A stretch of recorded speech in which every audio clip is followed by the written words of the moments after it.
the band wax. Yes, yes. I the saw movie. it yesterday afternoon. Did you? I was just knocked out. Yes. Here you are, you're working with Fred Astaire, and I mean, it's absolutely remarkable. How about, there are a couple things about that Yes. that I'm interested in. The That's Entertainment first part of that, where Yes. you're dancing with Fred Astaire.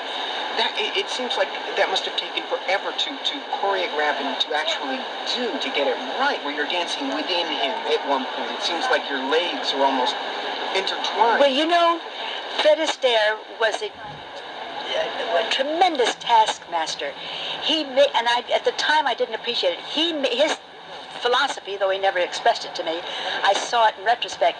He believed that if you did something so much that it was part of your bones, that you wouldn't have to think about it anymore, then you could do what the music said and what the dance was supposed to be. If you didn't have to think about your feet or your body, then the dance would become what it was supposed to be. And he rehearsed us until I was so sick of everything we were supposed to do, but he was right. It shows in the fact that your face expresses it, and your body is comfortable, and your feet are comfortable dancing. He was a genius with music.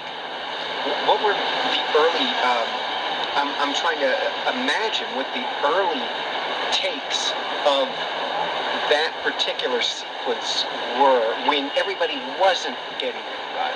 But by the time we went to film it, everybody had it right. I'm sure, but like in rehearsal, it must have taken... Oh yes, days and days and hours to do whatever he wanted. He was in charge. And he had something else, if you'll notice, about Fred Astaire's, all of his pictures. He had it in his contract that he was to be filmed when he was dancing only from the top of his head to the bottom of his feet. Full figure. You will never see Fred Astaire dancing unless it's a full figure picture of him. He said the whole body, don't show my feet, don't show my arms, show me as a dancer. And that's the way all of his pictures are. You'll notice that. You know, if you really look at Bandwagon, he looks like he likes you a lot. You two had a chemistry together, or was that off screen too? No, nobody on the picture was terribly friendly with you. We were not unfriendly, but it was a very physically hard picture, and I was the newcomer on the lot. I was so in awe of him, I didn't approach him anyway, just go and have a chit-chat with him. We would rehearse and go film something, and everybody would go back to their dressing room. I found that very new and strange, because on the stage, in the legitimate theater, everybody's a friend. You know each other, and you see each other during the performance and before and after. In movies, maybe it's not true, but that was my one movie and my one musical.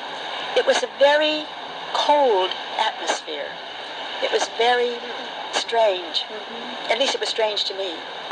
What about something like Triplets? When you had to, all dress up in baby costumes, I guess. I mean, that must have been... It was very, very, very difficult. Okay, I can imagine. They bound up our legs, they bound up our ankles in back of our thigh, and then they made a plaster Paris mold of our legs in that position. And they put a steel rod down into the mold with a bend at the bottom where they could put little shoes. And we practiced and practiced. We learned how to dance on our knees. If you ever want to try something hard, get on the floor and hold your legs up and try to walk around standing up straight on your knees. That's how you did that. I guess so, because you're about that high. Yes. Oh my God. If you look, people thought maybe we did it in front of a curtain, but you'll see that the high chair's in the background, and you'll see that we're moving in front of the scenery. We were dancing on our knees. That's a very hard thing to do. That is very difficult, and to keep your composure like you do. I mean, your presence and everything. To keep your balance was the hardest part. Balance, I suppose, is completely right. You're right. That's amazing. So, when I read about you praise Fred Astaire, but you never praise him as much as, say, Sid Caesar or something. Oh, well, Sid Caesar was the high point of my life. Fred Astaire was wonderful. It was magical to work with him. But I had a rapport with Sid Caesar that comes once in a lifetime. I had been a musical stage soubrette. I sang and danced, and I had success on the stage. But with Sid Caesar, his genius was not only as a performer, but it was finding other talents. Think about the writers that he found that were new. Woody Allen, Mel Brooks, Carl Reiner, Larry Gelbart. I mean, there were 10 writers of that caliber that were the new young writers. Sid could have had anybody he wanted. He was such a star. But he went out and found new talent and gave them an opportunity. And he did the same thing with me. I went on his show for a one-time guest shot, and we just clicked. And I stayed with him until I left to get married. And it was magical, the things that he found that I could do that I never knew I could do. That's remarkable. So really, it was a guest shot, and then you became a partner. Is that the right way to describe it? I would guess so, yes. Well, I was his leading lady on the show. He had other partners, Carl Reiner and Howard Morris. The four of us were sort of the leads in the play while he was the star. What about, did you ever encounter Woody Allen or Mel Brooks? Yes, they were the writers.